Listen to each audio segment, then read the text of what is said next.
These 5 things are going to make your job way easier. We'll focus on Premiere's new features and effects that you may not have known existed. Let's get to it. Instead of getting your effects from the effects panel, use the new dashboard by going to Windows, Extensions, Film Impact Dashboard. Here we've got a whole range of new effects and previews to go with them.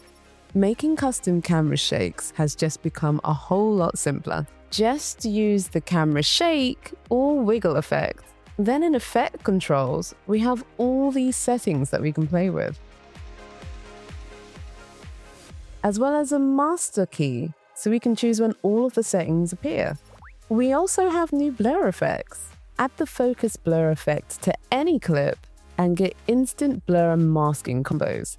Fully customize your new blur, and you can add a little bit of flair with chromatic aberration too. You've also got the tilt shift focus type. That allows you to work with a little bit more of a specific blur in the top and bottom half of the screen. Works perfectly with landscape views. Usually when we'd want to make a crop with rounded corners, we'd make a mask, put the mask in opacity, and usually expand it.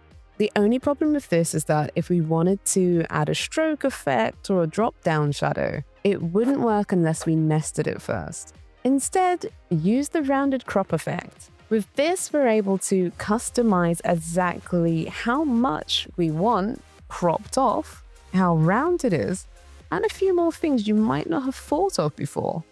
This way, if we choose to add a drop shadow or a stroke, it's going to be added with no problem. And lastly, here's one effect you can make in just a few clicks: an animated background pattern. Here I have a background layer and a logo on top. With our logo selected, all we have to do is go to the clone effect. And then, with pre-transform on, we can adjust the scale. If we select Surprise Me, we'll get a few interesting combinations that we might want to use. We can also adjust how many clones we have. And the fun part, if we change the animation mode to continuous, when we press Surprise Me, that's when the animation begins. Now you can edit like an expert too. If any of these helped you, don't forget to leave a like, and I'll see you in the next one.